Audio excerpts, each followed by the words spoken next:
안녕하세요, 김찬입니다. 오늘은 말이죠, 김찬희 TV가 아니라 선거제도 개혁연대 방송을 위해서 여기 앉았습니다. 저는 선거제도 개혁연대 대표 김찬이라고 합니다.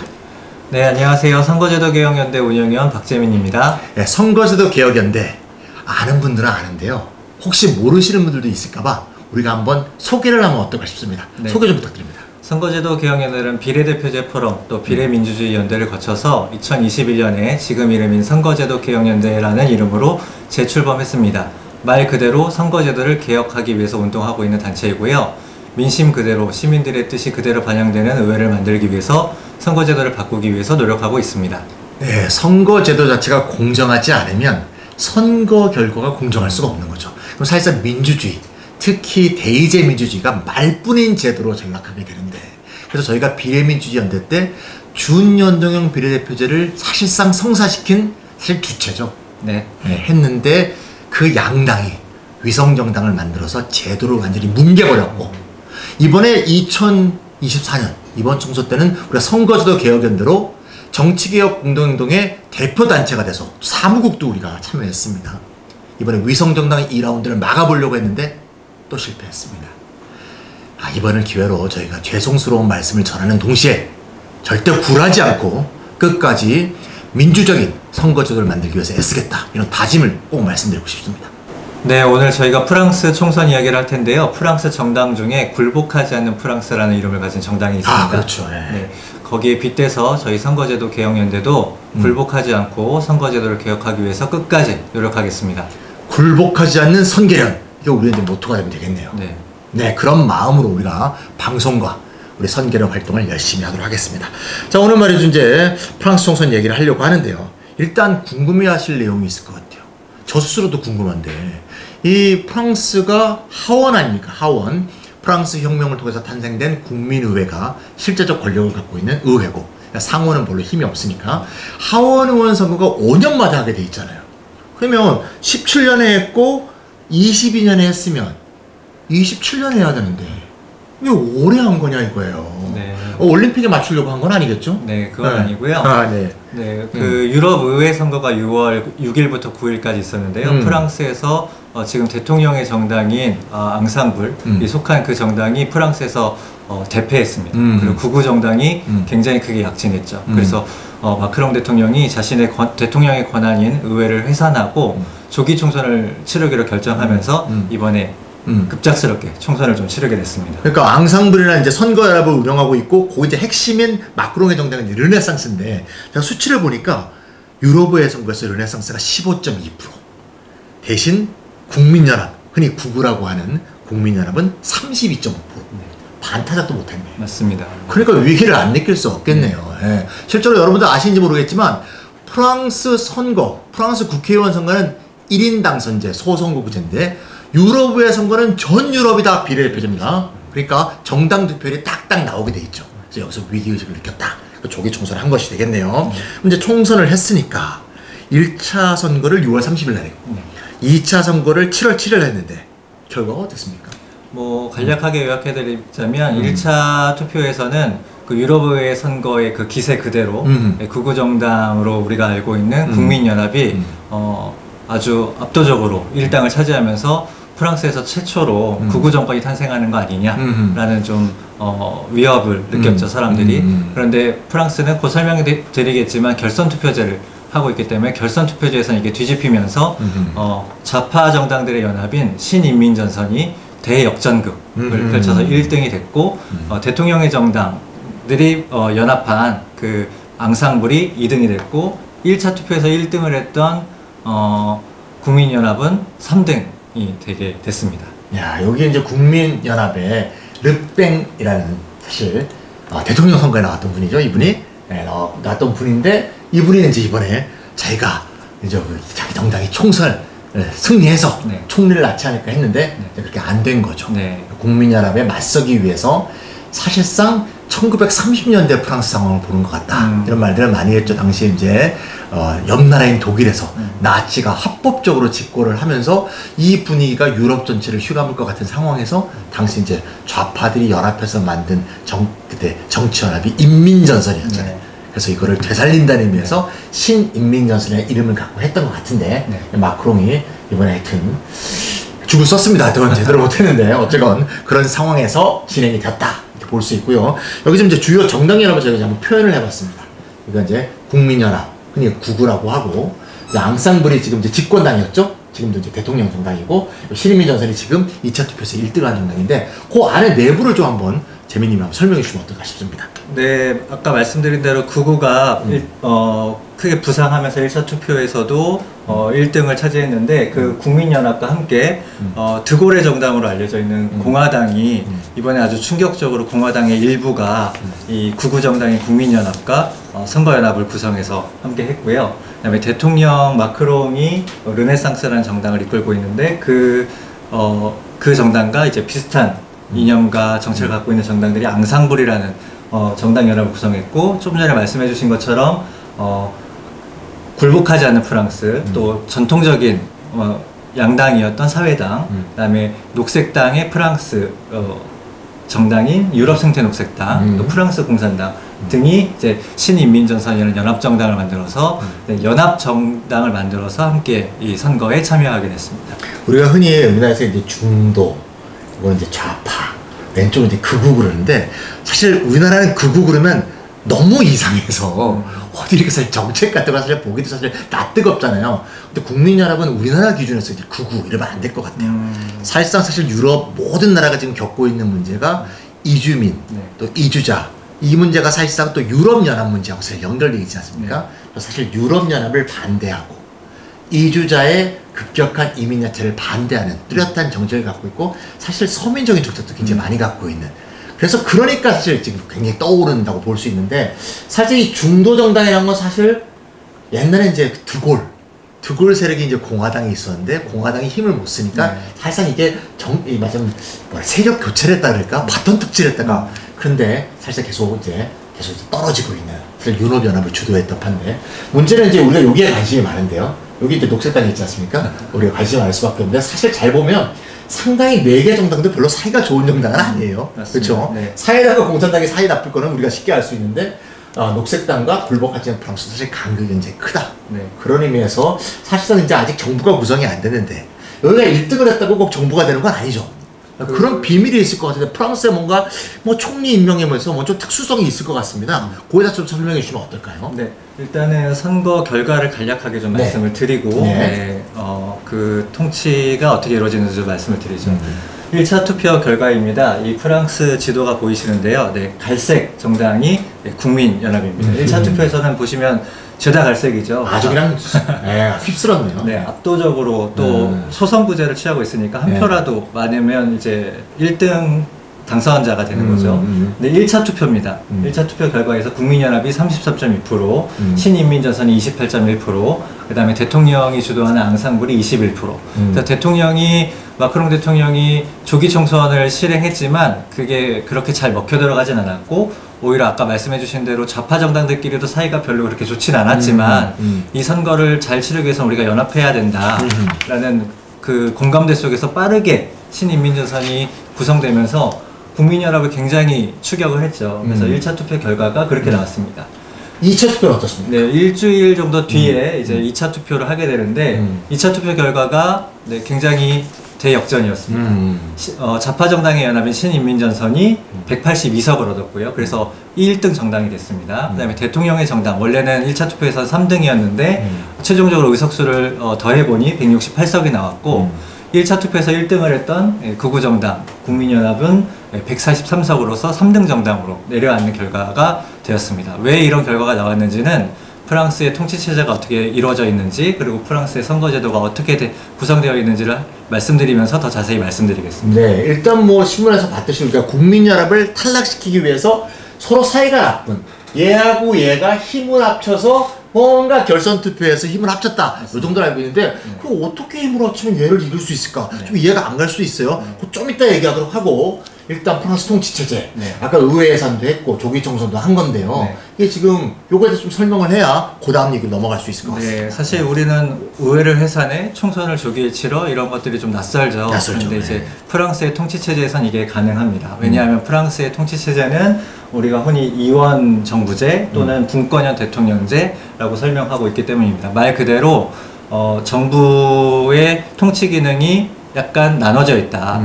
대통령이 있고 총리가 있는 거죠. 총리가 있다. 그리고 그거를 어떤 학자들은 이원 정부제, 또 어떤 학자들은 분권형 대통령제로 부르는데요. 그 내용을 설명드리면요. 다음 페이지를 한번 볼까요? 네. 네. 먼저 국민들은 대통령도 선출하고 네, 의회도 선출을 합니다. 그럼 두 개의 이제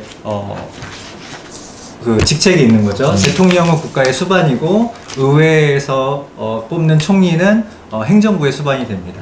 그래서 대통령과 의회가 서로의 권력을 견제하는 형태가 되어 있는데요. 먼저 행정부를 총괄하는 총리는 대통령이 지명하게 되어 있고 의회가 동의하게 되어 있습니다. 네. 하지만 대부분 일당의 후보가 대통령이 지명을 하게 되고 의회를 당연히 일당이 다수당을 점하고 있으니까 총리가 되겠죠. 그래서 의회는 총리를 동의하거나 아니면 또 총리를 불신임할 수 있는 권한을 갖게 되고요. 중요한 것은 대통령과 의회가 서로의 권력을 어떻게 견제하냐 하면 의회는 대통령을 탄핵할 수 있고요. 대통령은 조금 전에 말씀드린 것처럼 이 정부 의회 구성이 좀 불리하다, 좀 전국을 바꿔봐야겠다라고 하면은 의회를 해산하고 조기 총선을 할 수 있는 것이죠. 그래서 대통령은 주로 외교와 국방을 맡고 의회에서 동의를 통해서 선출된 총리는 내각을 총괄하면서 외교와 국방을 빼고 다를 총리가 관장하게 되는 것이죠. 그래서 한 정당이 대통령과 총리를 모두 갖고 있으면 대통령이 주도권을 갖고 행사하지만 만약에 대통령의 정당과 총리의 정당이 다를 경우에는 동거정부 코아비타시옹이라고 하죠. 네. 네. 그래서 총리가 좀 더 권한을 가지고 그 전국을 운영하게 되고 그랬을 때 대통령은 주로 외치, 총리는 주로 내치와 관련된 것을 하기로 프랑스 정치 문화에서 정리가 되어 있다고 합니다. 실제로 뭐 대통령과 의회의 이 총리가 다른 정당이 되게 되면 사실상 전국에 사실 난기류가 이게 형성이 될 가능성이 높고 사실상 2020년 선거 때도 사실 이 르네상스가 과반을 못 얻었잖아요. 그래서 공화당과 연합을 해서 정권을 근근히 유지해 왔는데 실제로 그게 이제 대통령하고 총리하고 사실상 원래 안 맞는 경우가 굉장히 많았습니다. 과거에는. 왜냐하면 과거에는 대통령이 7년이었고 국회는 5년이었기 때문에 이게 안 맞았거든요. 그래서 굉장히 동거 정부가 많이 생겼는데 그걸 없애기 위해서 2002년도에 대통령 선거를 하고 바로 의회 선거를 하게 해서 맞습니다. 일반적으로 대통령을 뽑아줬으니 그 정당에 의회 선거도 많이 주는 그게 이제 관례처럼 됐는데 2020년에 대통령 선거는 마크롱이 이겼는데 의회 선거에 과반을 못 얻는 그게 이제 아마 현 정부의 근본적인 어려움이 아닐까 싶고요. 요걸 볼 때 아마 이 시청자분들께서 꼭 요것만 기억하시면 좋을 것 같아요. 총리가 의회에서 선출하는 게 아니고 대통령이 지명한다는 거.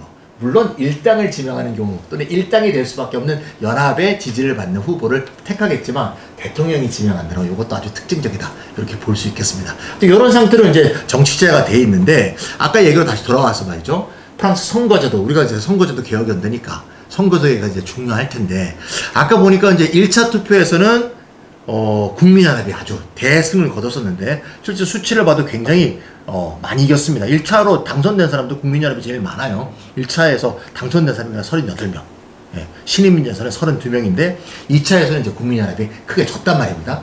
그러기 위해서 이제 여러 세력들이 합쳐서 국민연합을 이제 싸운 건데 일단 결선 투표자라고 하면 우리가 보통 1차에서 과반을 못 얻으면 2차로 넘어가서 과반을 못 얻은 사람 중에서 1등, 2등이 모여서 1등, 2등이 그냥 투표하는 거. 이게 이제 결선 투표로 알고 있는데 사실은 안을 들여다보면 좀 더 복잡하다 그러더라고요. 네, 복잡한 얘기를 좀 해주셔야 될 것 같아요. 맞습니다. 예. 프랑스의 결선 투표제가 조금 다른데요. 네.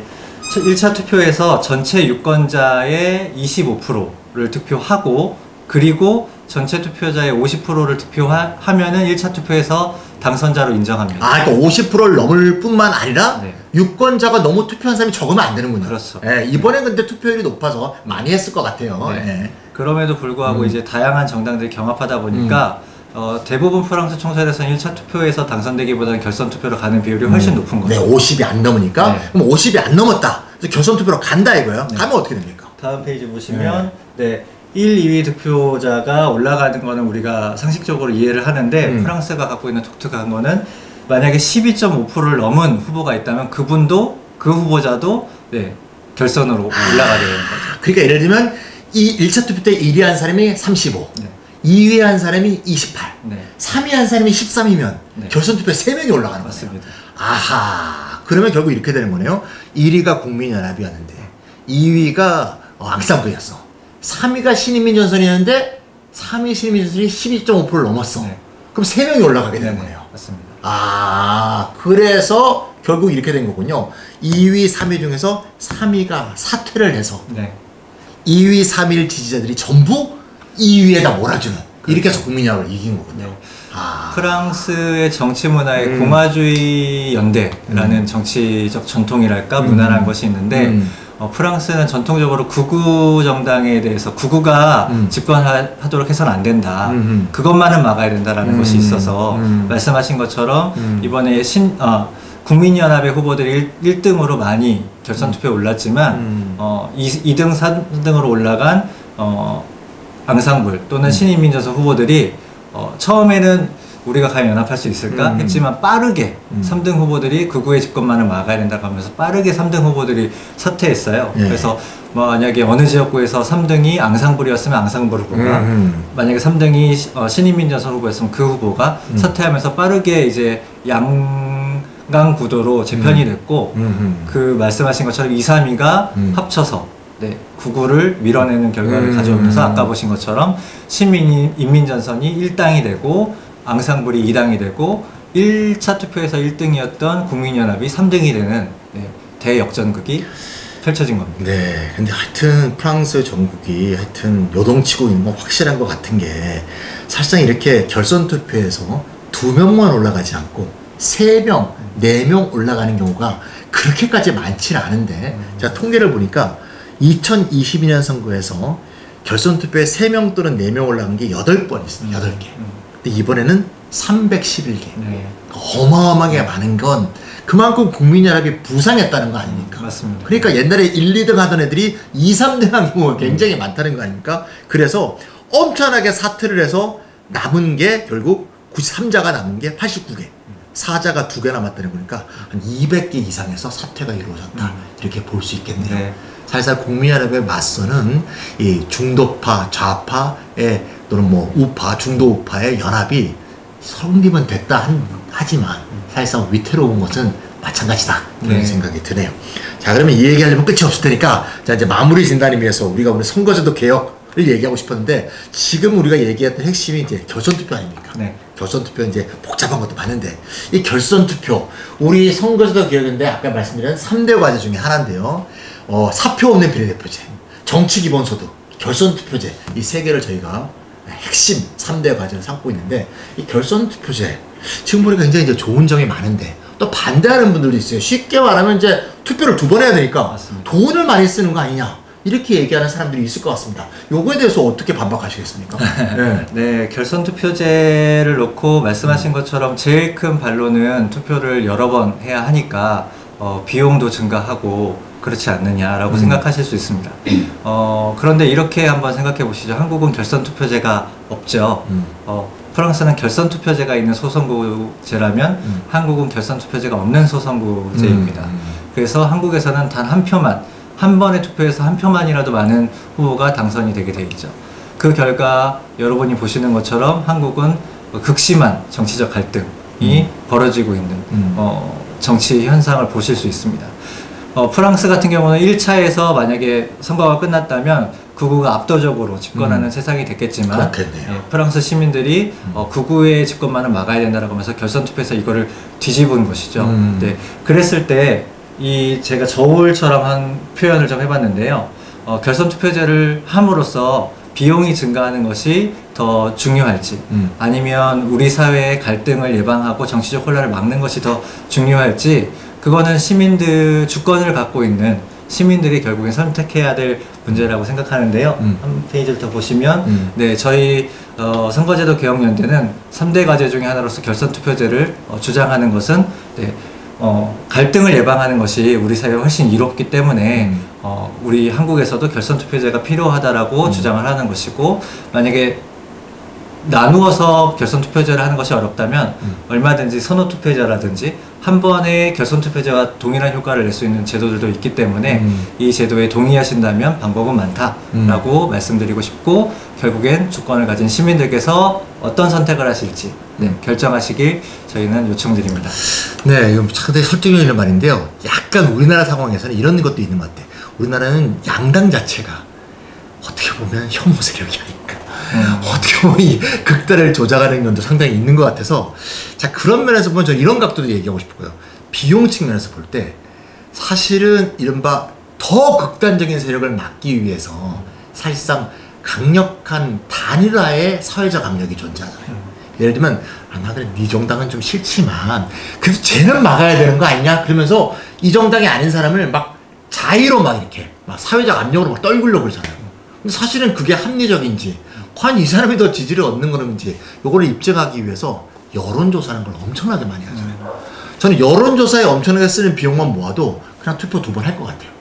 자동으로 그냥 누가 더 지지를 얻는지, 누가 더 우리의 대표로 극단적 세력을 막아야 될 대표 세력인지, 이게 1차 투표를 하면서 다 정해지는 건데, 이거를 미리 막 사실 그 여론조사를 하고, 또 여론조사에도 굉장히 부당하고 불공정한 방법이 많이 동원된다는 그런 소문이 있지 않습니까? 마치 뭐 전화를 막 동원한다든가, 뭐 존재하지 않는 사람을 막 이렇게 만들어낸다든가, 이런 식의 부당한 방법보다는 오히려 공정한 방법으로 1차 투표하고, 그 다음에 1차 투표에서 특정한 기준에 드는 사람이 결선 투표해서 극단적 세력을 막아내기 위해서 모든 사람이 단결할 수 있는 그런 방법을 만드는 게 맞지 않을까, 그런 생각이 듭니다. 네, 한국은 투표가 한 번밖에 없기 때문에 한 번의 투표에서 울며 겨자 먹기로 말씀하신 것처럼 마음에 들지 않지만 차선을 투표해야 된다면 결선 투표제가 있다면 1차 투표에서 소신 투표를 할 수 있고, 만약에 내가 지지하는 정당이 결선 투표에 오른다면 그 사람의 당선을 위해서 또 2차에서 투표를 할 수 있기 때문에, 말씀하신 것처럼 훨씬 사회적 비용을 줄일 수 있는